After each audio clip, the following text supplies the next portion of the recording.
Fala pessoal, tudo bem? Mais uma vez aqui, Eduardo Rocha. Mais um episódio do Cyber Sessions. Mais uma vez, muito feliz, muito entusiasmado e empolgado de compartilhar informações de pré-venda e de cibersegurança em nome da Defense Security. Hoje eu estou com um convidado bem especial, primeira vez que está visitando a Defense, está visitando nosso estúdio de podcast e que vem com um ensinamento muito voltado à parte ofensiva. Então a gente vai parar agora um pouco de falar como se defender e pensar na visão do atacante. Então quero compartilhar com ele esses insights hoje no nosso Cyber Session. Eu estou com ele, Rickson Deplan. Opa. Muito prazer em te ter aqui no nosso Cyber Sessions, prazer em te receber. Quero saber hoje, tá feliz de estar aqui? Opa, com certeza, foi um grande convite aí. A gente conversou tem mais ou menos 2 semanas, né, a gente estava falando ali sobre a parte de produtos e tal. Então, cara, primeiro te agradecer a oportunidade de poder estar falando um pouco de experiência, né, um pouco sobre a área também. E te parabenizar, cara, que eu tinha comentado já, acho que no podcast do Bruninho, se eu não me engano, quando ele veio aqui, sobre, cara, como que você trouxe um diferencial do que a gente via antes de reuniões que eram reuniões, no caso, podcasts, né, que eram mais de tecnologia, passavam um pouco mais relacionados ali à parte de cliente, lado do cliente, né, e tu tá sendo um precursor aí na parte de pré-venda, que é, cara, pra mim, uma área que sou muito apaixonado. Que legal, cara. Fico feliz com o feedback. Bola. Galera, para quem ainda não sabe, hoje o Rickson ele é Senior Sales Engineer da Strike Security. E para que nós tenhamos também a visão dele, de todo o que ele já percorreu de mercado, início de carreira, gatilhos de ganhos para como se aperfeiçoar e aprimorar na pré-venda, queria te perguntar, Rickson, como foi esse início da tua história? Me conta um pouco sobre a sua jornada, os desafios, se você tem algo a compartilhar também com a comunidade de pré-venda. Claro, pô, legal. Cara, minha história começa em 2010. Eu já tinha ganho ali o meu primeiro computador, de um padastro meu da época. E, cara, ele já sabia muito mexer com a parte de hardware, né, que era basicamente montar, fazer manutenção, e eu era um pé rapado para aquela parte ali, só que gostava muito de mexer na parte dos códigos, ver como as coisas funcionavam também. Acho que todo hacker tem um pouco disso, né, cara? Todo mundo tem essa curiosidade de saber como as paradas funcionam por trás.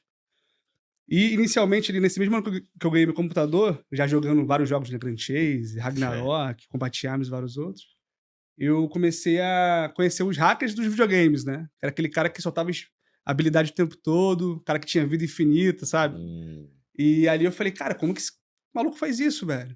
Lá conhecendo um camarada, ele me deu o arquivo, falou, ó, habilita isso, isso e isso, que você vai conseguir fazer a mesma coisa que eu. Vida infinita, spell infinita. No Grand Chase era bola de fogo, né? Direto. Lançava no mapa inteiro, então era muito legal. E ali eu fui descobrindo, cara, assim, por que esse aplicativo que o cara me deu, do jeito que tá, habilita eu poder fazer várias habilidades especiais que, tipo, tradicionalmente eu não conseguiria, né?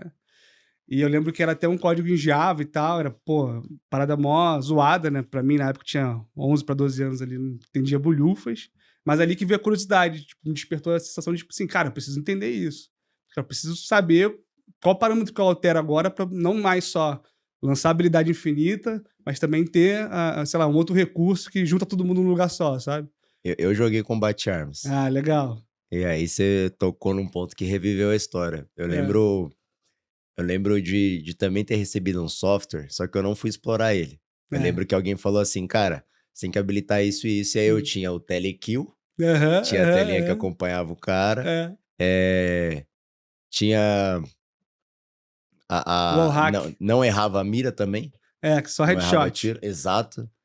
E isso é interessante, você trouxe essa analogia e eu fiquei pensando agora, como que a gente participa, ou como cyber sempre teve ligado e a gente talvez nunca viu, né? Uhum, Sabe uma coisa exatamente. que eu queria compartilhar agora? Não sei se todo mundo já assistiu o tal do Grand Chase, não. Cyber Chase. Cyber Chase. Cyber Chase era o hacker contra a placa-mãe Aham, e a galera tentando salvar ali. Então, pô, é verdade que exatamente. muito maneiro esse insight. Eu tinha esquecido totalmente que a gente já tinha tido esse contato com jogos, Pois né? é, cara, então, e posteriormente, já entrando na parte do início, né, dessa curiosidade, E aí eu descobri, cara, que sim, tinham várias strings, né, dentro do código que eram relacionadas ao jogo, obviamente, porque na época os jogos eles rodavam meio que local na sua máquina, né? Ele não era vamos dizer assim, de maneira criptografada ponta a ponta. Ele não batia lá no servidor, depois ele voltava e conferia as informações. Muitas das coisas era o que você mandava da sua máquina pro servidor. Se você falava que tinha vida infinita, ele respeitava que tinha vida infinita. E assim que foi entrando, né? Teve até um jogo da Level Up, que era dona da Grand Chase, combatia, que foi o The-Duel, que faliu por conta disso. O jogo só tinha hack. Chegou um momento que era hacker contra hacker, era parada bizarra. É. Mas ali eu expandi para outros jogos. Meu início com hack no geral é meio breve. Tipo, ele acontece até meus 18 anos.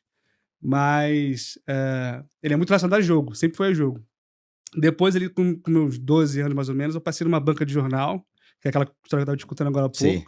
E aí eu pedi pra minha mãe comprar esse livro aqui, ó. O pessoal consegue ver aí. Tá meio destruidinho aí, mas... Universidade Hacker. Desvende o submundo hacker.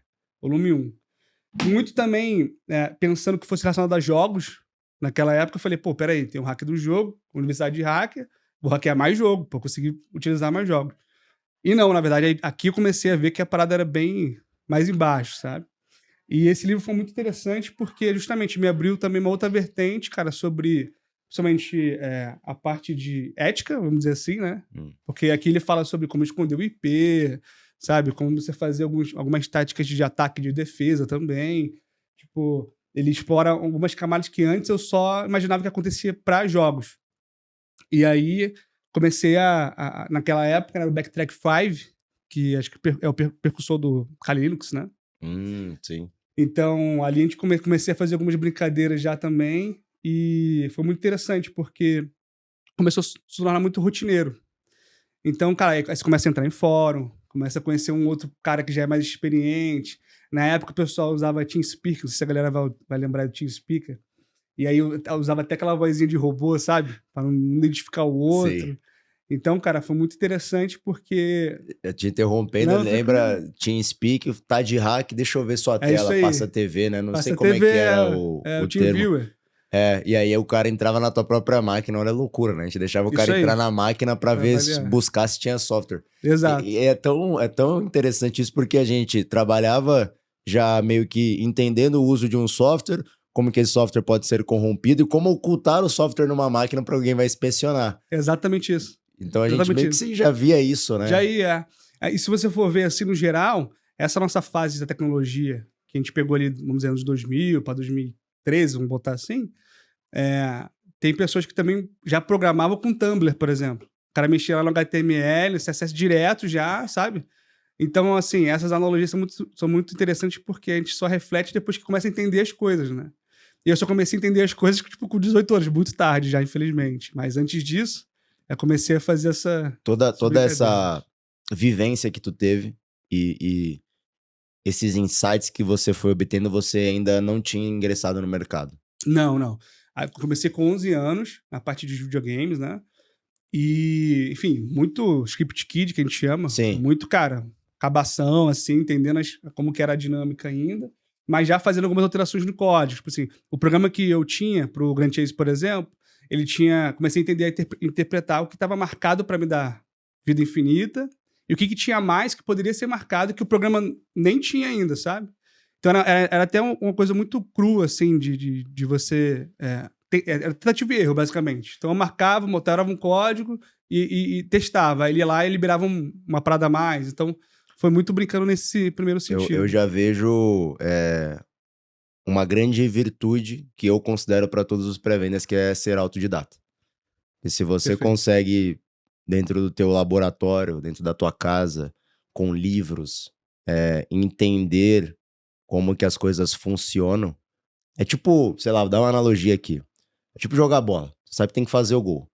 Mas o processo disso é só se você vivenciar. Exato. E ninguém começa no Corinthians, né? Exatamente. A gente começa dentro de casa, na rua.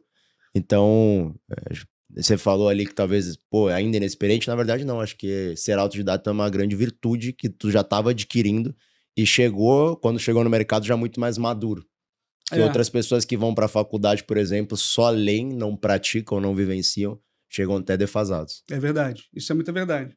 E foi muito interessante porque, para mim, era tudo diversão, né? Tipo, cara, Pra mim aqui não tem nada de errado, sabe? Aí eu lembro que em 2013 foi assinado o Marco Zero pela Dilma, né?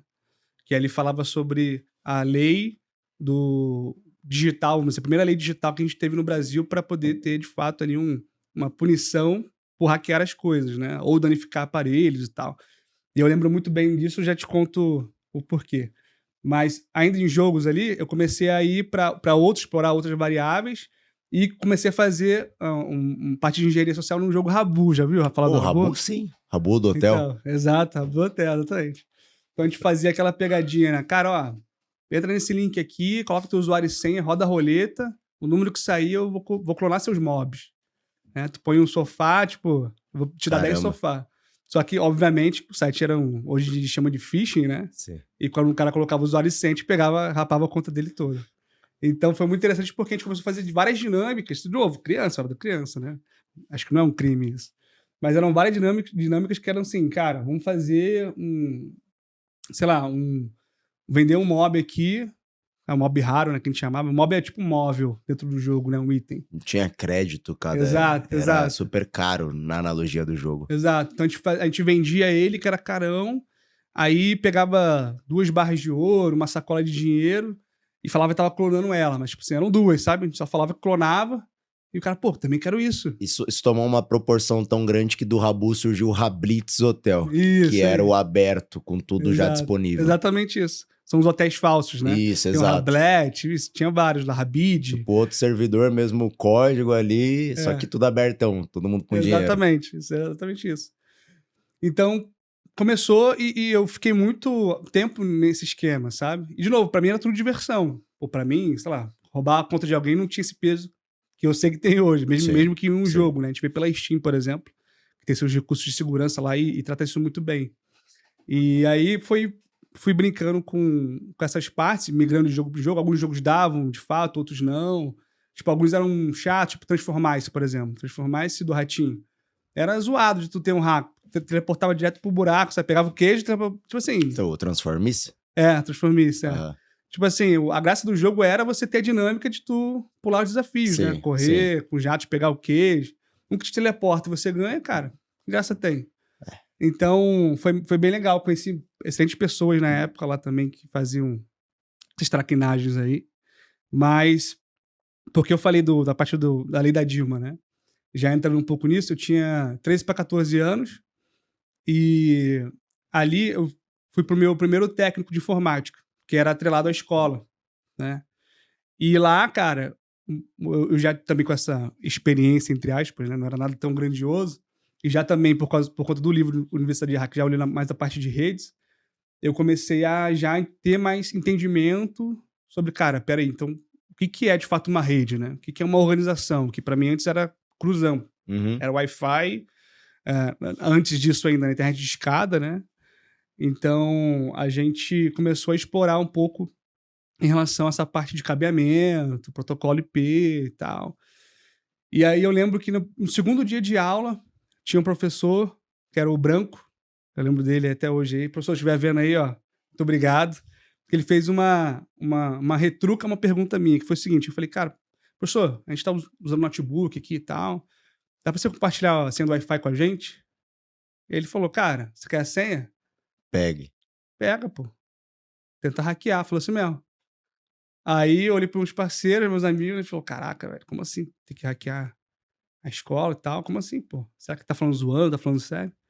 E aí, cara, aquela parada ali me atormentou. Eu voltei pra casa, era todo sábado, né? Eu voltei pra casa, cara, igual um louco, falei, mano, eu vou fazer isso, vou fazer isso. E fiquei testando em casa, testando. E aí a gente conseguiu na segunda semana, né, que era eu e mais outros amigos, fazer uma brincadeira ali, e a gente teve a oportunidade de conseguir a senha. Só Que que, maneiro. qual que é a proporção que tomou, né? A senha, ela tinha um mesmo acesso no Wi-Fi para os projetores também. Então, uma vez que você tem a senha do Wi-Fi, você consegue projetar qualquer coisa na tela do professor, sabe? Para todo mundo ver. Então, você imagina o que dava para fazer naquela época com 13, 14 anos, para projetar qualquer coisa para o professor ver, sabe? E a Sim. sala toda ver. E eu lembro que foi engraçado porque de um dia para o outro, assim, de um técnico que era sábado para segunda-feira, metade da escola já tinha senha. Ou seja, alguém tinha, do nosso grupo ali, falado a senha pra alguém. E foi muito interessante porque me deu um sentimento, cara, de... Não vou falar angústia, mas fiquei muito irritado. Eu falei, cara, como assim, cara? Os caras já estão vendendo a senha. Tipo, a galera Que tá... a gente trabalhou pra pegar, no Pô, caso. como se fosse um projeto foda, né? Pegar a senha de Wi-Fi. Mas pra mim, naquele momento ali que era criança, né? Eu falei, cara, pô, como assim os caras estão tomando título? E aí eu soube que tinha um camarada do terceiro ano que falou que ele era o cara. Ele que pegou a senha, ele que tava entregando, ele que fazia a gestão na parada ali. Só que nesse meio tempo, entre até descobrir quem era o cara e, enfim, resolver o problema, cara, a escola tava insuportável já. Tipo assim, os projetores já estavam todos desligados na tomada, sabe? Porque o nego, no meio da aula, espelhava um maluco Sim, cagando. sim. Tá ligado? No meio da aula colocava Era de se imaginar, né? Um monte de Pô, adolescente. exatamente, colocava uma imagem feia, enfim, pornográfica. Então, cara, tomou proporções que... Imagina uma escola tendo essa falta de controle, né, do que tá acontecendo dentro dela. E aí é muito engraçado porque quando veio essa raiva, eu fui e falei, cara, eu vou tomar providência. Vou lá na diretora e eu vou falar que fui eu. Olha a minha mente, cara. Aí eu fui lá na diretora, desci. Falei, diretora, não é o cara que você tá pensando. Quem pegou a senha fui eu. Aí ela olhou assim e falou, como assim?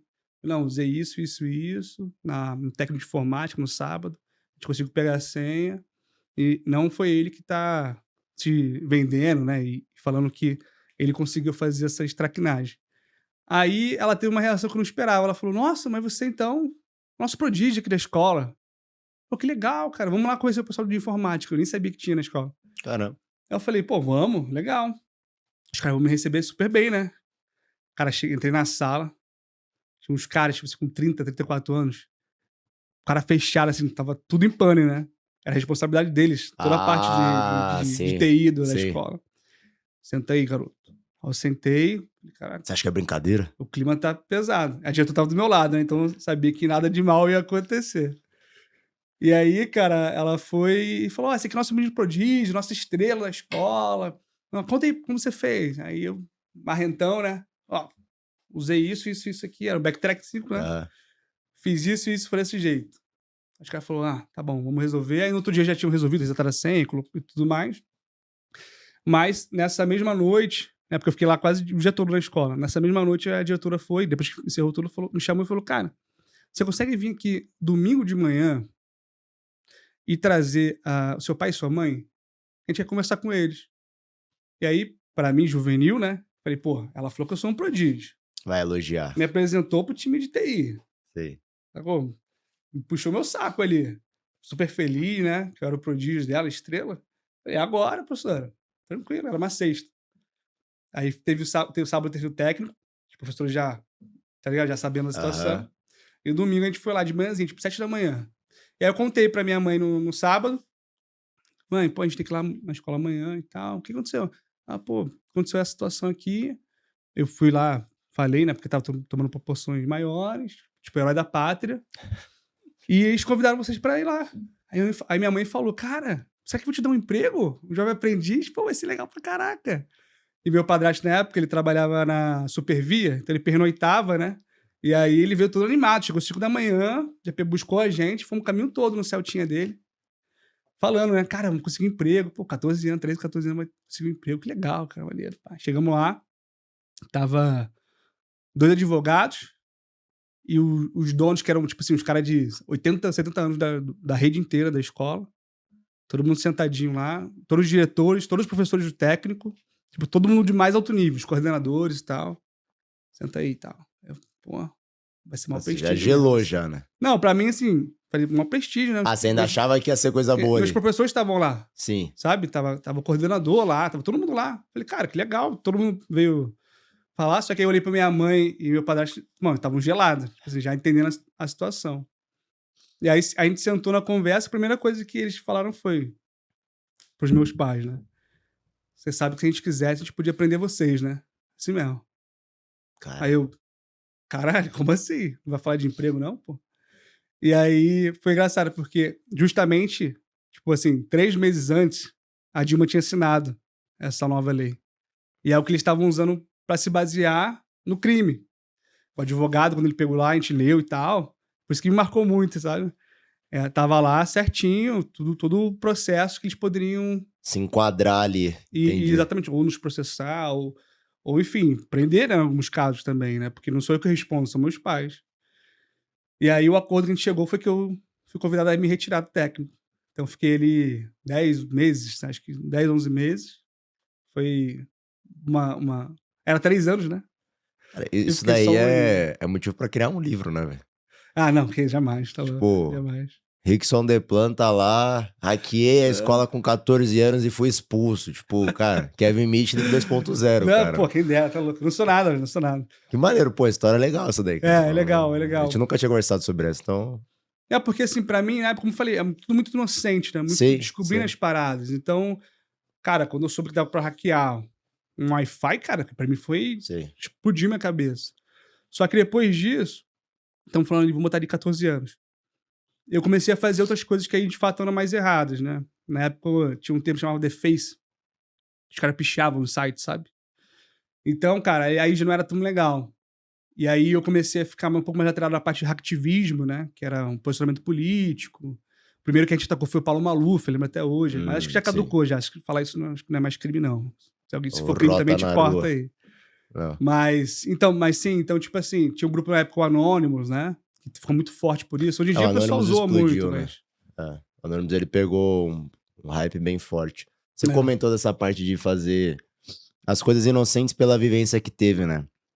E fazendo uma analogia pra cyber, hoje isso existe de uma forma profissional. Por exemplo, não sei se a galera aí vai saber, acho que tu já sabe, mas existe hoje um grupo que chama Hydra, que uhum. ele é responsável por fazer os torrents de qualquer jogo online.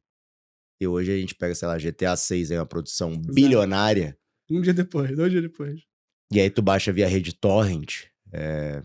É uma coisa que pode ter surgido da inocência, assim como nós, assim, que idades Uhum. semelhantes, jogamos e tal, e fomos aprendendo disso, mas que Exato. tomou uma proporção, assim, de abismo. O Uhum. Hydra é um programa desse que é incontrolável, por exemplo. Ou tu restringe ou ele faz o que ele é feito pra Exatamente. fazer. Se conecta Exatamente. via rede torrent, baixa qualquer jogo, de qualquer produtora, negócios multimilionários, muito dinheiro por trás, e assim, é um caos total se você for parar na questão ética e de venda legal. Isso é uma analogia que eu fiquei pensando. É isso aí. Então você teve, bom, uma bela parte técnica, começando, como eu disse, de ser autodidata, e aí depois, quando você entrou para a parte de mercado de trabalho, tu teve alguma coisa que te puxou especificamente para pré-venda? Como é que foi essa ligação em falar, cara, quero ser um SE? Legal. Ali, terminando só a parte da idade no geral, quando eu fiz meus 16 para 17 anos, o meu padrasto na época, ele falou assim: "Cara, quando você achar que você é o bam-bam-bam, você vai encontrar alguém mais bam-bam-bam que você". E nessa época ele já sabia mais ou menos o que eu fazia ali, né. Não era grande coisa, mas enfim. Acho que todo mundo teve essa fase, de novo, né. Eu era Sim, sim, adolescente, sim. O estava fazendo ego. merda, não tem o que fazer. Mas aquela frase me marcou muito, porque a gente começou a ver na época algumas pessoas, da LuizSec, por exemplo, sendo presos. Eram hackers, né, sendo presos, né. Todos, tipo assim, bem novos também. Então começou a tomar proporções que já estava sendo bem mais reconhecido a parte ali da, da punição, vamos dizer assim, lá Uhum. fora, né? No Brasil acho que não tanto. Mas, cara, começou a ficar, tipo assim, não é mais brincadeira. Tá começando a ficar meio O Lizard estranho. Squad teve belos exemplos disso. Exatamente, exatamente. Então começou a tomar proporções ali que eu falei, cara, peraí, acho que tem que baixar um pouco o nível, sabe? Falar com a galera. E eu era muito conectado com grupos no geral. Os ataques que a gente fazia, né, nunca foi pô, só o Rickson, pica. A maioria dos casos era sempre grupo, 2, 3, 4 pessoas, né? E até teve até mais. Tá? A gente teve um que teve 20 pessoas. Caramba. Foi um bem legal. Mas depois a gente deixa para outro podcast. Mas, enfim. E ali o meu padrasto falou, cara, faz uma promessa para mim. Para com isso tudo aí. Mas antes me explica o que você usa e tal. E aí, cara, fiz uma sabatinada com ele sobre minimamente do que eu conseguia entender o que cada uma coisa fazia, né? Não era tão profundo, mas ali o estrago que poderia causar, por exemplo. E aí ele me fez deletar tudo na paz, assim, super de boa, e falou, cara, pô, estuda TI, acho que é uma vocação sua, e para com essas paradas. Eu falei, claro, parei. Pum, paguei tudo, segue a vida normal, só jogando um CODzinho, tal, tranquilo. E aí, com 18 para 19 anos, consegui uma entrevista na Brookfield, Energia Renovável, que hoje se chama Elera Renováveis. Está aqui em São Paulo, inclusive, mas era antes uma matriz lá no Rio. E ali que foi meu divisor de águas, para entender o que era a área de segurança de informação. Na época, o gestor era o Leonardo Ovidio e o analista sênior era o Mauro Garcia. E eu lembro que na época a vaga era anunciada como estagiário em TI. Eu tinha feito um estágio antes em um hotel, né? Então eu falei, cara, pô, passar cabo, configurar roteador, switch, levantar as máquinas, banana, vambora, mas um estágio vai ser top. Agora numa empresa maior, né, vai ser bem legal. E chegando lá, tipo, teve a entrevista e tal, e ele falou, cara, na verdade a vaga é de tecnologia da informação, mas é uma área dentro, que chama segurança da informação, que é justamente um cara que impede que os hackers invadam as empresas. Cara, quando eu escutei aquilo ali, eu nem sei mais o que veio depois. Ele começou a explicar como era a dinâmica. Essa frase introdutória da entrevista, né, que éramos 20 pessoas. Cara, ficou aquele zumbi. E eu assim, ó. Cara, Eu como assim, preciso velho? disso. Tem uma área legal que ganha dinheiro. Você precisa se protegendo de hackers. Cara, onde eu tava esse tempo todo, sabe? E eu lembro que naquele dia teve toda a parte de dinâmica de entrevistas e tal. E eu cheguei em casa com uma fome, cara. Eu lembro que eu fiquei a madrugada inteira pesquisando a área de segurança de informação como todo, que eu não fazia ideia que existia. Tipo, na época, eu até vi o Stalkei, né, o Leonardo Vídeo, claro. E aí ele tinha um artigo chamado Os Meninos do Firewall, que fazia essa referência sobre essa mudança, né, de quem que era o cara que era só de TI, de suporte, pro cara que estava cuidando de segurança também, que na época era muito atrelado ao Firewall, basicamente, né. Aí lá a gente mexia com Checkpoint, o Blue Coat, Ironport, né, peguei essa época aí. Então, isso foi muito legal porque foi uma visão de um cara que já estava muito tempo na área, já se preocupava com isso numa empresa que ainda não tinha uma área, vamos dizer assim, tão grande, e se preocupava tanto, como todas as outras empresas, com segurança de informação, mas que já era muito sabido, né? Já tinha muita informação. Cara, ele tinha muito conhecimento no geral, assim, sobre. E foi muito legal porque eu falei, cara, preciso entrar nessa empresa. Preciso entrar. E só voltando um pouquinho, a gente teve informações depois, né, que foram mais de 2.000 candidaturas para essa vaga, e era só uma vaga, só um único estagiário. E de 2.000 pessoas lá, foram filtrados os currículos e tal, e viramos 20 num salão oval, assim. E dos 20 viramos 4. E dos 4, viramos 1. Que aí eu consegui entrar lá. Mas, assim, foi bem legal porque nas dinâmicas, a gente tinha pessoas que já tinham trabalhado com segurança de informação, pessoas que nunca tinham trabalhado, mas, sei lá, falavam 2 idiomas, pessoas que já eram da parte de TI, pessoas que eram bem mais, no meu conceito, né? Tinha bem mais vocações do que eu naquela época. Mas eu fiquei muito feliz porque o que vamos dizer assim, que me destacou, depois eu peguei esse feedback com o vídeo, foi mais algumas atitudes proativas durante as entrevistas, sabe? Tipo, a gente tinha umas dinâmicas, por exemplo, de resolver alguns problemas, né? Então, formava grupos, éramos 20, então fazíamos 5 grupos ali, e a gente ia resolvendo problemas. Então, um dos problemas era, por exemplo, cara, como a gente pode fazer um sistema de energia renovável? Faz essa ideia e vende, né? Função executivo vendendo para Brookfield. Falei, beleza. Juntamos lá, todo mundo já minimamente se conhecia, e eu fiquei num grupo que todo mundo era super inexperiente. Inclusive eu. Então, a primeira dificuldade ali do grupo era tentar encaixar as ideias, porque cada um tinha uma ideia diferente. Eu lembro que tinha um rapaz, ele falou assim, não, cara, a minha ideia vai vender muito. Ele, pô, então eu tô contigo. Já vamos na tua. Qual que é a ideia? A gente vai fazer um robô mordomo movido a luz solar. Falei, diferente, né? Mas, cara, como que você vai resolver o problema da empresa hoje, né?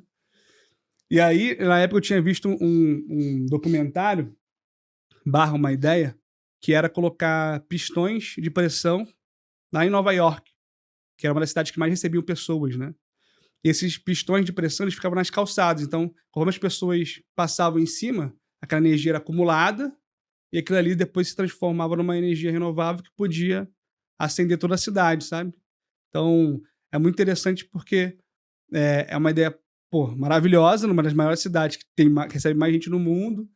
E aquilo tinha ficado na minha cabeça. Falei, cara, vou dar essa ideia, vou copiar, né? Vou copiar essa ideia, porque não tem o que fazer. E como todo mundo tava em volta, assim, então eu falei, cara, vamos... Chamei com o pessoal, falei, pessoal, vamos fazer uma roda.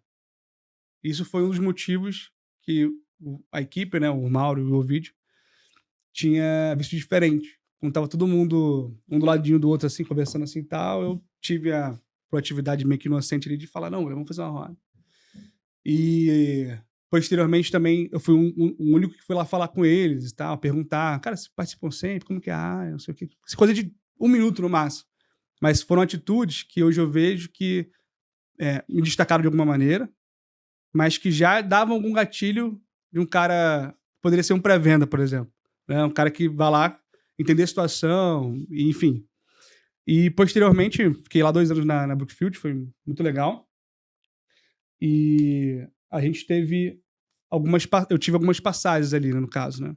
Da Brookfield eu fui pra Vision 7, que é a Asper agora atualmente, né? Fiquei, acho que praticamente quase 1 ano lá. Foi lá conheci o Bruninho, o Thiago, o Álvaro, cara. Todo mundo que hoje em dia, até hoje eu tenho contato, né? O Edu também, em França. Gosto muito dele. E ali também como analista, fui pegando esse contato muito com o cliente. O Banzato, na época, me colocava muito de frente com alguns projetos, tipo de OneTrust, Tigamon, a própria CyberArk, para fazer algumas apresentações. E aí eu conseguia ver que tinha uma facilidade, um interesse meu, ainda sem entender muito como era a situação, né? De gostar de apresentar, gostar de ensinar em alguns casos, né? E ali eu comecei a despertar esse interesse. Mas quando eu comecei a ver sobre essa filosofia da carreira profissional, falava muito sobre a carreira em Y, né? Que é ou você vira gestor ou você vira especialista. Teoricamente, vamos dizer assim, ou você lida só com pessoas ou você lida só com máquinas, né? E eu falei, cara, não é possível que só existe essa possibilidade no mercado, não é possível, cara. Eu gosto muito de fazer os dois, sabe? Estudar a parte técnica, também estar falando com as pessoas. E posteriormente, quando eu saí dali, eu fui para a Vitara, que eu fiquei lá 3 anos, e na Vitara que eu consegui, aí sim, né, ter a primeira pegada como pré-venda. De poder estar fazendo as apresentações a mais, montar arquitetura, projeto, entender melhor do cliente, não só vender um produto porque, enfim, é o que parece que encaixa. E um camarada que me ajudou muito a dar essa virada de chave, ele fez uma aula de vendas pra gente lá, tanto para a área comercial, quanto, no caso, para mim também, para os diretores, que estava ali como pré-venda, ainda entendendo como que era a área. Que foi o Marcos Tabajara. Eu trouxe aqui o livro dele, ó. Também aí. Esse é o Fica a indicação. Simplex. Exato.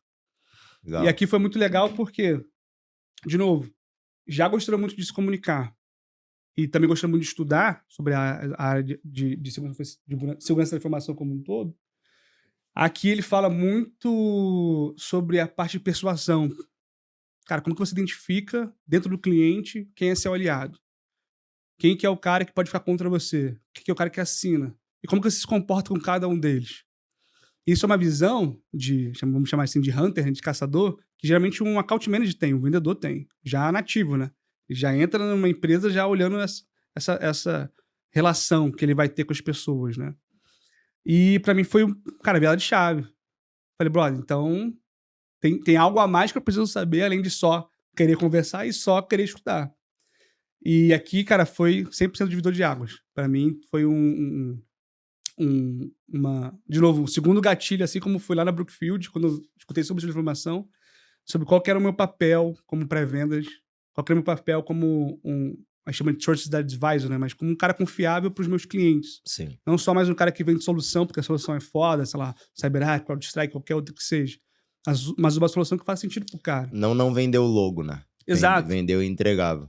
Isso aí. Esse livro é legal, o que você comentou de entender o papel, as pessoas, até porque depois a gente vai entrar muito na esfera comercial, que a galera talvez desacredite um pouco, mas é tão importante e tem tantos objetivos quanto a parte técnica. Exato. Ou seja, a gente fala muito de MadPeak, por exemplo. A gente fala para Perfeito. mapear métricas, mapear champions, decisores, e assim por diante. Então, existe toda uma ciência ali por trás também da esfera comercial.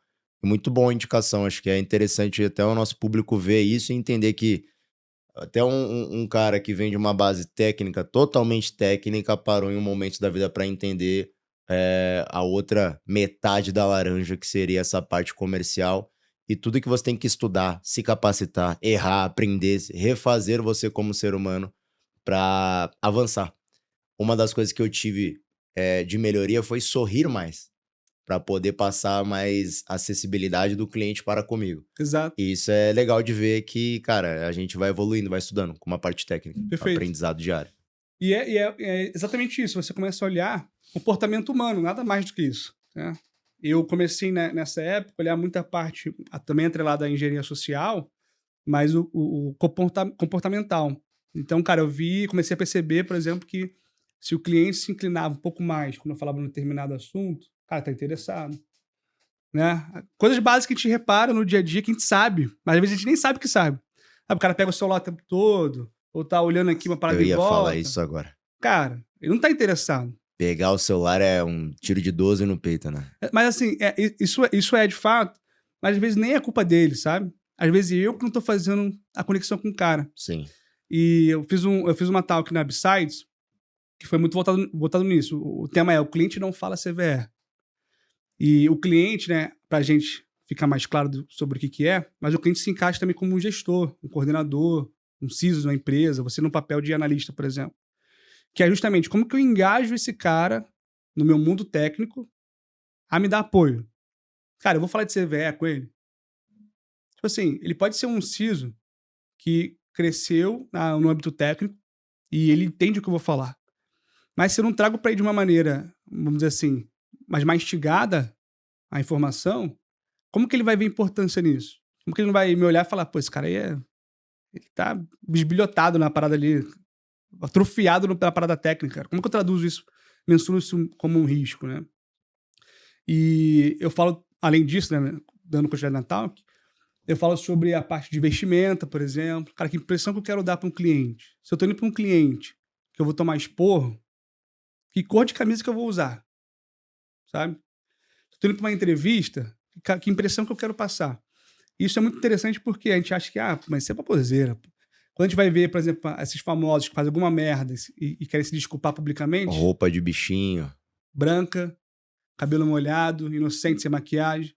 Então isso é utilizado como um todo. Por que não usar também segurança? Vou pesar o clima aqui, né? A ciclana lá que né, colocou os pais embaixo da terra, Opa, ela foi instruída a fazer isso.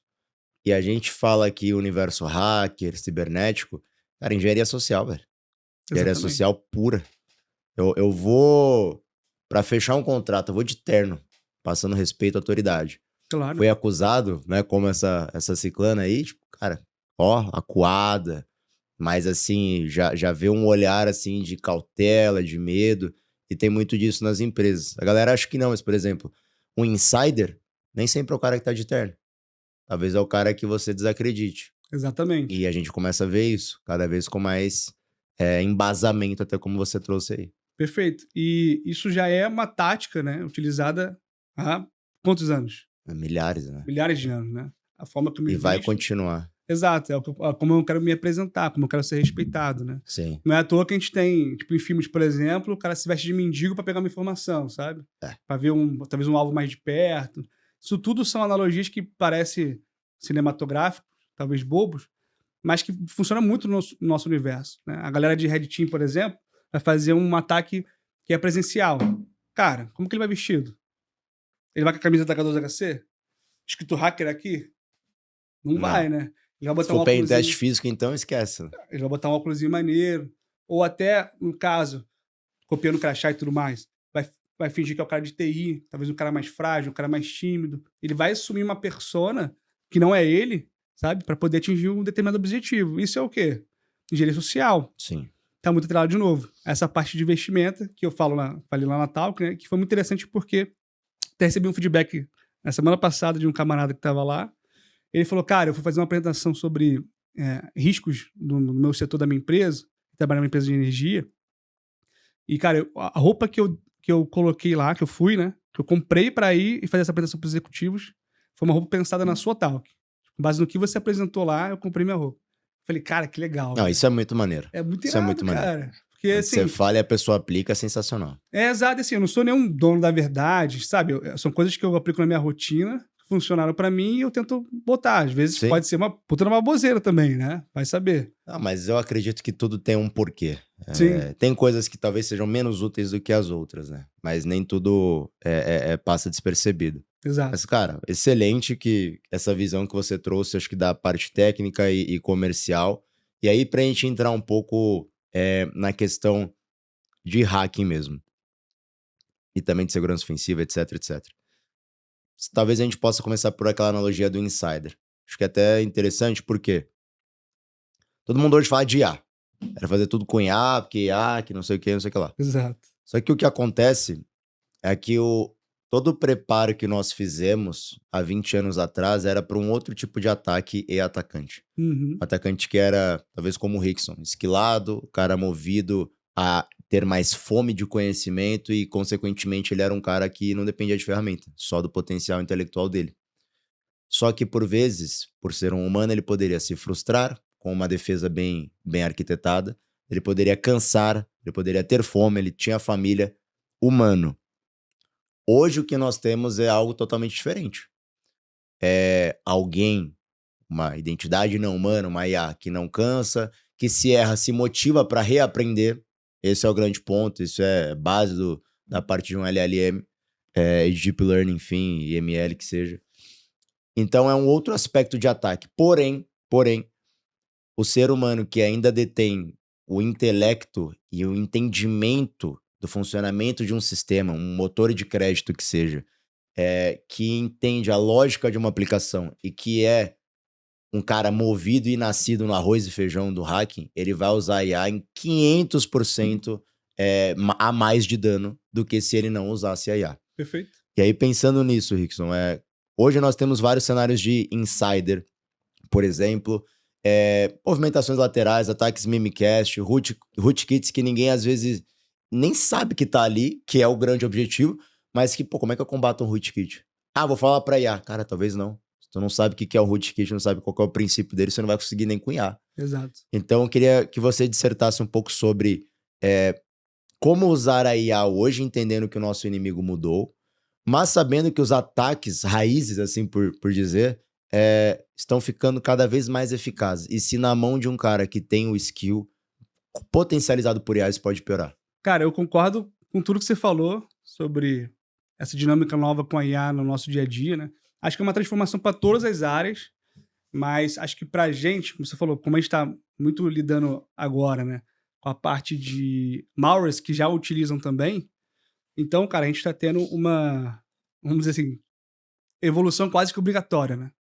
Não é à toa que a gente vê todas as soluções hoje no mercado se renovando, colocando power de AI, enfim. Não é à toa isso, não é de brincadeira, não é porque o cara quer ficar Hypado. É porque ele tem que usar.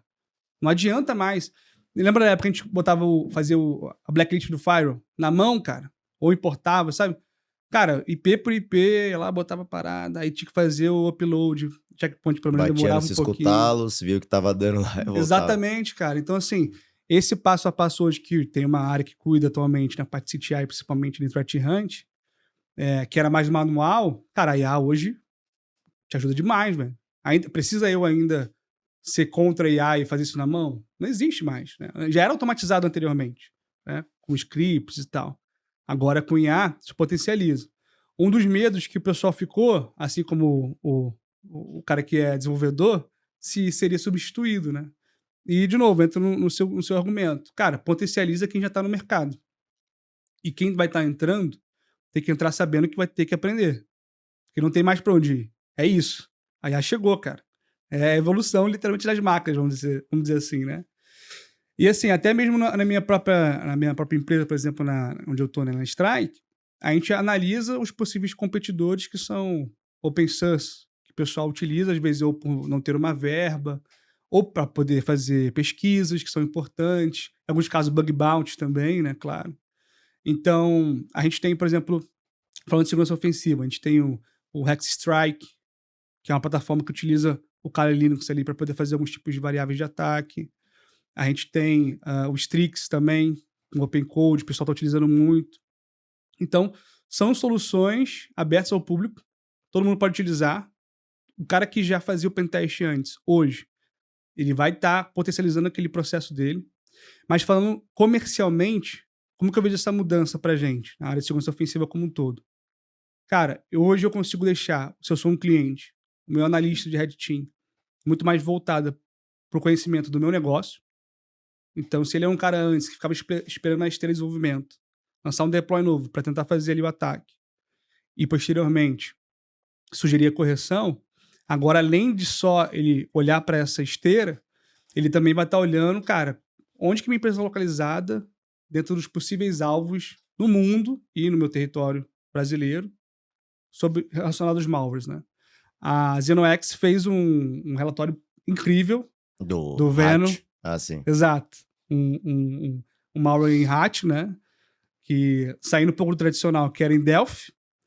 Então, cara, como que eu pego esse tipo de informação, pesquiso, faço uma pesquisa em cima dele, desenvolvo, né, engenharia reversa, para poder entender como ele funciona. Se eu tiver só um cara numa equipe de Red Team, ele vai ficar muito à mercê de outras consultorias, outras empresas serem atacadas, no caso, consultorias, recomendar para ele se proteger, ou ele ver alguém se ferrando, né? Para ele se movimentar e aí sim ele falar, putz, cara, esse cara aqui tá explorando um tipo de variável que eu tenho dentro de casa também. Um ativo que também é importante para mim. Tem que me preparar para isso. Tem que estudar para ver como foi o ataque, ou esperar sair um relatório, ou contratar um time de CTI, fazer investigação, para eu usar esse recurso, essa informação dentro de casa. Então você imagina o quão trabalhoso por tantos anos isso foi. Ah, Rickson, mas eu tô há 20 anos como Red Team, pica, e sempre foi assim. Cara, beleza, mas... Você pode focar em outras coisas. Exatamente. Como seria a sua vida antes? Claro que foi muito importante esse processo para todo mundo. Mas como seria a sua vida antes se você pudesse, além de ter esse conhecimento, conseguir ter uma linguagem de negócio mais aprofundada? Será que você não conseguiria mais recursos para sua área? Não só pessoas, talvez investimento de ferramentas, sabe? Contratar ali uma consultoria mais próxima de você. Então, o que eu vejo hoje? A gente teve uma mudança de padrão de ataque, né? Como a gente já observou em alguns casos, que antes era muito mais de automatização. Então, em 2025, a gente teve um ataque, por exemplo, que era um malware que ele ele identificava, né, qual era o EDR, por exemplo, os tipos de proteções que tinham dentro da organização, e a partir dessa identificação, ele mudava o seu binário, o seu código, para poder fazer o ataque. Então, se ele via, por exemplo, que era um Bitdefender, ele alterava a estrutura dele para algo que fosse invasivo para o Bitdefender. Se fosse um Kaspersky, por exemplo, mesma coisa. Então, esse tipo de automatização já existia antes. Só que tinha uma pessoa, né, um engenheiro ali por trás que perdia muito tempo para poder construir. E mesmo assim tinha limitantes do que ele podia carregar, limitantes do que ele podia ter ali como um hash identificador, por exemplo, e várias outras coisas que poderiam impedir ele. Hoje não. Hoje não. Ainda em 2025, a gente teve o primeiro ataque que foi concluído por IA, tipo, cerca de 80% de todo o ataque foi concluído por IA. Beleza, parecia algo tão distante, né? Em 2026, a gente teve agora uma publicação oficial de um ataque de ransomware 100% por IA. 100% por IA. O que mais vai acontecer se, teoricamente, o ransomware em 2015, 14, 16, 17, enfim, já era a nossa maior ameaça, né? Foi o nosso, vamos dizer assim, nosso incentivador nas empresas a ter o tema de cibersegurança mais forte ainda do que era antes. Porque o ransomware veio, cara, devastou, né? Virou pânico para todo mundo, né? Com a parte de resgates e tal. Sim.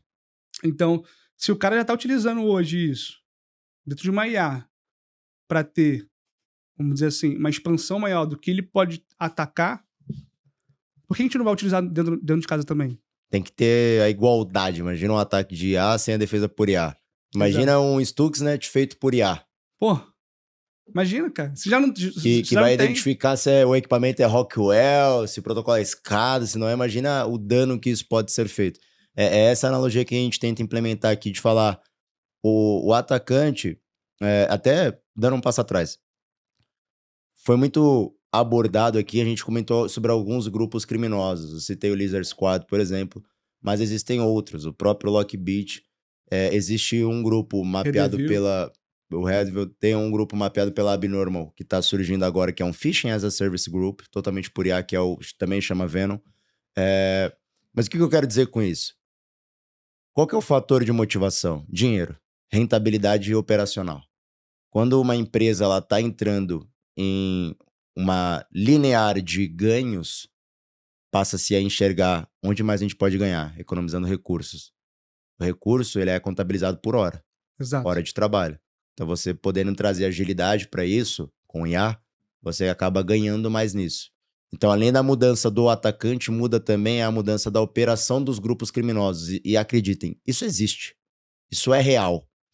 A gente teve um caso no Brasil que o cara ganhou 15 mil reais. Isso não é nada. Isso não é nada. Comparado ao que a gente tem de mercado, e a gente pode citar, a gente pode jogar nos links aqui desse episódio, são operações rentáveis. E os afiliados desses grupos são quem mais ganham. Que são as pessoas que já estão inseridas. Portanto, a analogia existem grupos que são especializados no cybercrime e agora com a IA tudo pode ser mais rápido. O que o Rickson disse de EDR, evasion, pode ser aprimorado. Isso pode ser aprimorado para a identidade, para não estar nos audit logs, por exemplo, é um caso. E conforme a gente traz essas analogias, tudo começa a se explodir de falar, é uma nova era, mas os princípios básicos devem ser mantidos, senão a gente vai perder a rastreabilidade de tudo, o entendimento de tudo. Isso é um ponto que eu queria trazer, esse insight que eu acho que é super relevante, de que existe um grande incentivador que é o dinheiro, existem grupos especializados nisso, e agora existe algo que faça eles serem mais ágeis. E aí, outro dado, o Global Threat Report da CrowdStrike trouxe aí um breakout time de 27 segundos. Exato.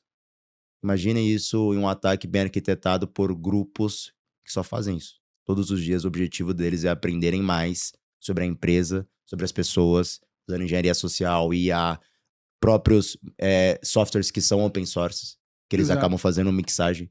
Isso é uma proporção absurda.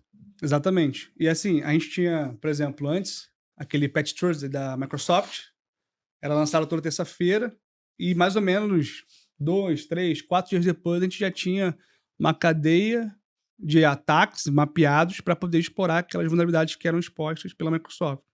Hoje em dia, isso são horas. Os caras publicam, já tem.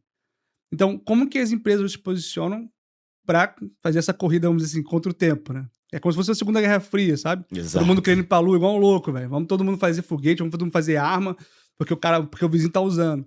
Só que o nosso tempo de reação é muito mais demorado. Óbvio. Uma empresa não é uma caridade, né? Ela tem que ter um protocolo, tem que ter um processo para justificar um investimento.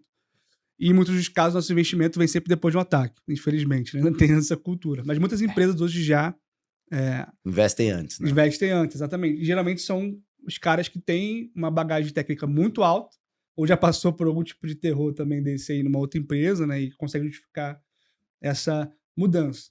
Mas, no geral, eu vejo que cybersecurity, não hoje, né? Mas tende a tomar proporções maiores sobre, cara, onde eu estou situado. Qual que é o contexto da minha empresa, né?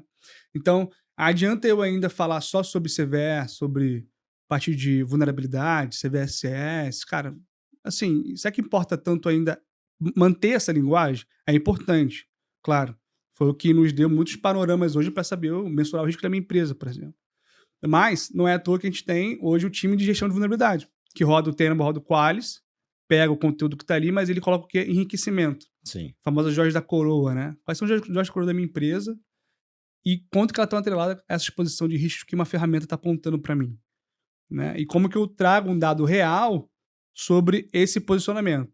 Por exemplo, se eu tiver uma máquina que está exposta para a internet de nível, vamos dizer assim, falar sobre riscos, né? De nível médio, e uma outra máquina de nível crítico, sistema legado, mas está dentro da rede, microsegmentada, para acessar aquela máquina. Tem que ter uma credencial que está no cofre de senha. aquele cofre de senhas tem um nível de autenticação e aprovação para poder entrar ou na máquina ou na conta que vai acessar a máquina. Qual das duas, por uma plataforma de scan, está mais vulnerável? Ela vai me apontar, obviamente, como eu falei, que é crítica. Mas qual, vamos falar assim, sobre o contexto de negócio, Exatamente. tem mais possibilidade, né? E aí a gente entra de novo na parte de open source, né, das plataformas, porque algumas das conversas que eu tive com clientes, falando sobre um pouco de strike, e não só strike, mas a parte de segurança ofensiva como todo automatizado, o cara fala, cara, beleza, mas eu tenho um código open source aqui que faz a mesma coisa que você, velho. Aham. Ele faz o primeiro passo, né? E o segundo passo, que é o contexto. Porque se fosse assim, por exemplo, a gente não compraria um Qualys, um Tenable. Compraria um OpenVAS. Não compraria um Cymate. Eu compraria Até um cair no Caldera. compliance, né? Mas vou usar. Eu compraria o Caldera, o Atomic Red Team. Beleza. Quantos mais exemplos a gente tem relacionado a isso? Vários, né? Então, falando tecnicamente, imagina você falar assim, não, precisa pagar o Google SecOps e o Splunk não, pai. O azul aqui vai torar. Tá bombando. Vou atualizar todo dia. Tem hardware? Vamos de azul. Todas as regras, pode deixar comigo. Tudo que for TTP, pode deixar que eu vou mapear, pai. Playbook, runbook, mano, tu vai virar um sysadmin, tá ligado? Do ASO, mas você não vai estar fazendo o trabalho, vamos dizer assim, da melhor maneira possível, porque era pra você ser um cara estratégico pra empresa. Não um cara braçal, sacou? Sim. E quando a gente tem essa divisão de água, de novo, a parte de open source é importantíssimo nesse sentido que eu tô falando, né? Usar um hack strike e tudo mais. Só que para fins específicos. Quando eu falo sobre olhar a minha empresa, eu preciso ter algo mais palpável. Eu não posso ficar, por exemplo, fazendo gerenciamento, eu como analista de Red Team, fazendo gerenciamento de token, gerenciamento de infraestrutura, manutenção de uma parada que é open source. E outra, como que você sabe que aquele código não tem um malware? Um curl injetado ali, cara, um bash. Não, Rickson, eu vou atualizar, mas eu vou olhar todo o código. Cara, vai mesmo. Vai olhar 1 bilhão de linhas de código, cara, de cada open source que você vai querer usar. Então, essa ciência, vamos dizer assim, ela é muito... É uma balança que regula o tempo todo, sabe? Entre, cara, vou pegar uma plataforma que já está muito bem consolidada no mercado, já tem clientes, já tem aprovação, tem um seguro por trás, sabe? Eu tenho uma segurança, no caso, por trás. Ou vou usar algo que, cara, cabe no meu orçamento, no meu budget, porque é de graça. E outro ponto talvez seja mais agressivo, mais direto ao ponto. O cybercrime não vai esperar. Exatamente. Você pode trazer open source, ser a melhor pessoa técnica, construir algo, e eu tenho certeza que você, como grande técnico, vai. Mas assim, as pessoas do outro lado, da força, elas não esperam. Eu já cheguei a presenciar ataques de swing swapping, por exemplo, cara. E assim, é bizarro de besta, mas funciona. Porque eles não esperam. Vai tentar uma, duas, ficou difícil, calma aí, deixa eu ver alguma coisa que não olharam ainda. E aí é numa dessas que talvez não ter a consolidação, eu gosto muito de falar, sempre falei a vida inteira, do princípio de especialidade. De novo, analogia de futebol. Ronaldo Fenômeno não era zagueiro, era centroavante. Ponto final. Princípio de especialidade. Não dá pra eu colocar uma ferramenta que não nasceu pra combater ataques que ela vai receber. Ela não tem essa especialidade. Isso. Edu, eu posso fazer Shodan a vida inteira e ser meu ESM? Pode. Vai ser sustentável pra ti, cara. É isso aí. Não vai. Essa é a resposta. Vou colocar um Maltego. Cara, vai dar ruim em algum momento. O cybercrime não espera. Botar um Nuclei lá também. Beleza. Então, essa analogia é importante frisar porque são importantes. Mostram a capacidade do humano. Mas assim, as plataformas hoje consolidadas, como até você citou, algo muito legal, a galera fala human in the loop, mas, cara, curadoria humana. Sempre vai ter um pentester por trás, entendendo ali o que está acontecendo, podendo direcionar melhor o exercício. Isso também vai se estender para exercícios básicos, que são mais voltados a uma lógica ali que pode ser construída, ataques atômicos e assim por diante. Mas ter a curadoria humana é sempre importante, por mais que a plataforma seja best in breed, como as que o Rickson comentou. Mas o interessante é frisar a mensagem de que o cybercrime não espera você se proteger, você se blindar, tá? Quanto mais tempo tu ficar sem colete, mais forte o tiro vai vir. Essa é a analogia que eu sempre escutei aí de hackers éticos e pessoas que atacaram, né, fizeram crimes de fato, falaram. O tempo, para mim, é tudo, porque talvez o que exista de vulnerabilidade hoje não tenha amanhã, por exemplo. Então, esse é um Exatamente. ponto a frisar. E é uma mudança, de falar de mercado assim, cara, tem alguns pontos, né? O primeiro deles, a gente pode pegar como panorama, por exemplo, é quando foi a mudança da pandemia. Que todo mundo não, né? Mas boa parte migrou para nuvem. Tinha que ficar em casa, que ia fazer a manutenção lá, né? E quando teve essa migração, a gente teve vários novos tipos de variáveis de vulnerabilidade que foram expostos. O misconfiguration, por exemplo, é uma delas, né? Você subir lá o seu bucket S3 e você nem sabia que às vezes estava exposto para a internet. E tá Aquele sofrendo ataque o tempo todo. famoso asterisco lá, full permission. Exatamente. Uma credencial padrão que já vinha antes de algum tipo de ativo, que você também não tinha essa ciência sobre essa publicação, vamos dizer assim, que ela já ia aquele admin, sabe?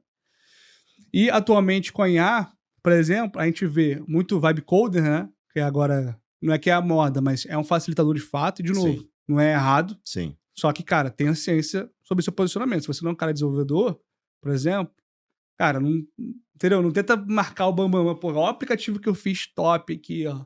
Codei do início, codou. Torrou o token lá do cloud, certo? E criou algo magnífico. Assim, deu um poder para pessoas que antes tinham ideias brilhantes, mas não conseguiam colocar em prática, a começar a publicar isso.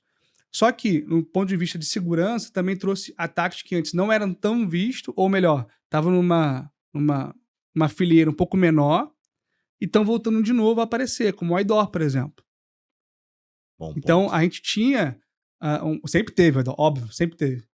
Mas comparado aos ataques que estavam aparecendo mais, vamos dizer assim, nas nossas métricas, né? Ele estava meio que ali mais de cantinho, vamos dizer assim. Pô, ainda tem, mas pô, não é de qualquer site também. Às vezes é mais interno, que o cara não tem tanta preocupação com segurança. Hoje em dia a gente já tem isso triplicando de número e aparecendo não só interno, mas também para a internet. Então, esse tipo de exposição é uma das que a IA está trazendo de volta para o jogo e que, obviamente, né, como você falou, já que eles não esperam. Eles vão querer abocanhar isso. Ainda mais aquilo que não tá sendo visto, né? Exatamente. Ponto. Rickson, a Exatamente. gente tá avançando agora para a parte de encerramento e eu queria escutar a tua mensagem pro público sobre uma visão assim, bem pé no chão de falar existem ataques movidos por IA, tá tomando uma proporção, mas nem tudo também é IA. Então passar uma mensagem sobre o que tu enxerga pro hoje e pro amanhã do mercado cibernético. Legal, show de bola. Bom, para hoje, então se atualize, se atualize, se atualize, se atualize. Assim, a gente fala muito como questão de pré-venda, tem muito posicionamento que está atrelado a ferramentas. Porque, enfim, é o que move a nossa empresa, é o que são recursos já conhecidos, que são palpáveis de você medir eficiência, por exemplo. Mas, se você entender qual contexto ela é aplicada, dificilmente você vai conseguir falar com o cliente se ela te serve ou não. Né? Um cliente que tem, por exemplo, sei lá, R$1 milhão de budget, ele pode torrar R$1 milhão com licença top da CrowdStrike, mano. Show de bola. Licença top da CyberArk. Mas o cara tem 2 recursos no time. O antivírus dele é o Avast, pô. O firewall dele é o iptable. Então, assim, esse tipo de curadoria é um papel muito importante e diferenciado do pré-vendas, de abrir o olho e ainda assim não ser invasivo, né? Falar, ó, a merda que tá fazendo, cara, tá maluco, pô. Mas de uma maneira bem amigável, falar, cara, talvez esse 1 milhão aqui pode ser mais melhor, né? Mais bem dividido entre as partes, né? E, assim, falando um pouco sobre essa adaptação, de novo, IA é o futuro, não tem mais o que fazer. Isso pra gente ficou mais claro do que nunca. Vai ser um facilitador da nossa vida e também um novo estilo de viver, né? No modelo de trabalho como um todo. Pro futuro, não sabemos, né? Quanto tempo a gente está com IA no mercado, na nossa vida, oficialmente? 2, 3 anos, 4 anos no máximo? Do Cara, hype pro uso, o é que isso. mudou de lá para cá? Cara, coisa que a gente nem sabe. Mudou tanta coisa que a gente nem sabe. Eu costumo falar, por exemplo, um dia eu estava conversando com o Rafael Salema, a gente entrou nesse debate. Ele falou assim, cara, vai chegar uma hora que vai ter lei que vai obrigar, por exemplo, uma empresa a ter um mínimo de funcionário. Porque já tem empresa com um cara só, mano. 1, 2 caras, abrindo tudo, entendeu? Montando o ambiente inteiro com a parte de IA e tá com os agentes e arquitetando todo um processo de uma empresa que teria, sei lá, 150 funcionários. E que hoje são poucas cabeças, né? Porque ele tá tomando proporções que, cara, já não tem mais limitante, não tem mais, vamos dizer assim, tipo, aqui é o teto, sabe? Igual um hardware, igual um computador. Cara, minha memória é 1 tera. Se bater 1 tera e 1, eu já não aguento mais. Não tem mais isso, né? E, assim, o futuro, de novo, não tem como dizer como que vai ser, mas a gente consegue tá mais perto do que será se a gente atualizar conforme, né, os nossos mecanismos o fazem também. Então, falando sobre a parte de pré-venda, eu acho que é muito relacionado a isso. É olhar esse movimento das empresas e tentar acompanhar, né, sobre o que elas estão se atualizando, qual que é o novo vetor de ataque, o que é hoje a joia mais preciosa para uma empresa. A gente já sabe hoje que já não é mais tanto o AD, é uma identidade, qualquer ela que seja. Como que está a governança das IAs, por exemplo, sabe? Como que estão os pentests em cima das IAs, cara? Então, são pontos que vão criando novas variantes, que nos facilitam, mas também abrem novas vulnerabilidades. Isso falando sobre pré-venda, mas falando sobre a parte de segurança como um todo, para quem está ouvindo aí, vá a eventos. Cara, então, eventos é uma parada que eu gosto muito, me abriu muitas portas, e eu gosto muito, né? Tô com a mesa da H2HC, falecida aí, mas já vai voltar com uma Fênix. Besides, cara, tem a própria Nubyte também. Enfim, temos milhões de eventos aí que acontecem no Brasil, no mundo também, com Black Hat, mas que nos facilitam muito a se atualizar. Porque lá, quem vai em um evento técnico underground é um cara que está preocupado com segurança. Claro que tem situações que é um maluco que vai pela amizade, às vezes nem quer ver tanto palestra, mas quer ver o pessoal. Mas indiretamente, é um cara que quer se atualizar também. Ele quer saber, cara, o que está acontecendo no mundo, velho? O que você está se preocupando? Sacou? Eu já vi gente indo em evento e aí o tema que eu vi da palestra era dando um bypass em DLP. Ah, que legal. Aí, assim, se eu fosse decisor, eu ia falar, bom, legal, entendi como é que dá bypass de DLP. Agora eu posso escolher, dentre os DLPs de mercado, qual que vai ser o mais seguro, mediante o que eu vi. Exato. Você usa aquilo ali como uma métrica, é isso aí. Você fala assim, cara, peraí, então não é qualquer DLP. Mas como que foi a cadeia de ataque do cara? Ele vai ter um artigo, o cara vai te falar, você pode falar com ele depois trocar uma ideia. Você pode usar isso como um critério de caso de sucesso. Sim. Para decidir uma compra de 500 mil, 1 milhão de reais, 2 milhões de reais. E essa é a parada de você estar se atualizando. Não é que você é o alienígena que sabe todas as tecnologias, do Kubernetes até a parte de segurança ofensiva, sabe? Então, o cara que desenvolve também é o cara de governança, até o DPO e o CISO. Vão ter esses papéis, vão ter esses caras que são diferenciados, fora da curva. Eu posso listar vários aqui. Tem o Zamboni, lá da Lógico IT que eu trabalhei, o Wallace da Redditor. Cara, vai ter um monte de alienígena aqui, velho. Só que, pra gente que é mero mortal, se atualizar é justamente saber onde a gente está. Se eu tô numa empresa que minha preocupação, por exemplo, é dado sensível, como uma empresa voltada para saúde, cara, o que eu tenho que olhar que pode me proteger de qualquer tipo de vazamento ou invasão relacionado a isso? Se eu sou uma empresa de e-commerce, uma Riachuelo da vida, uma Renner, o que eu tenho que olhar para me proteger de indisponibilidade, por exemplo? Então, você ter essa filosofia de refletir e falar, cara, qual é a minha posição aqui? Eu sou um cliente de qual área? O que eu tenho que Qual que é estar... o meu vetor, minha vertical, né? Exato. O mesmo ataque que atacou o cara lá do banco vai me atacar aqui de e-commerce? Pode ser que sim. Mas será que é o mesmo precursor? Sabe? Mesma motivação. Exatamente. Será que não foi uma parada mais direcionada, às vezes? Preciso me preocupar. Preciso fazer uma puta investigação, pegar os mesmos TTPs e O6 para botar no meu CIEM lá, encher aquela parada de números aleatórios, sabe? Que morrem nice o tempo todo. Quem vai fazer a curadoria daquilo ali? Então, esse pensamento quase que político de saber sua posição e o que você tem que observar é um grande diferencial que eu vejo hoje de um pré-vendas, por exemplo, de um cara executivo e de um cara técnico também. Ele vale para qualquer um. Claro. Quando o cara entende esse ponto, você consegue fazer literalmente qualquer conversa com ele. Desde qual antivírus baixar até, cara, qual ferramenta comprar. Qual política de resposta a incidente adotar? O que Perfeito. fazer? É isso aí, exatamente. Meu, queria te agradecer o convite, aceito, né, de ter vindo aqui no nosso Cyber Sessions. Muito obrigado por tudo que você compartilhou. Assim, fora da curva, sensacional. Por ter certeza que será convidado mais vezes. Opa, Com certeza. Obrigado mesmo. já tem um yes. Não, Já com pode certeza. colocar na lista. Baita papo, muito insight. Pessoal, estamos chegando ao fim do nosso episódio aqui do Cyber Sessions. Espero que vocês tenham gostado. A conversa foi de alto nível. Nós vamos deixar esse episódio no YouTube e também nas nossas redes sociais. Peço a vocês que engajem, que compartilhem. Existe uma comunidade de pré-venda que está ficando cada vez mais forte.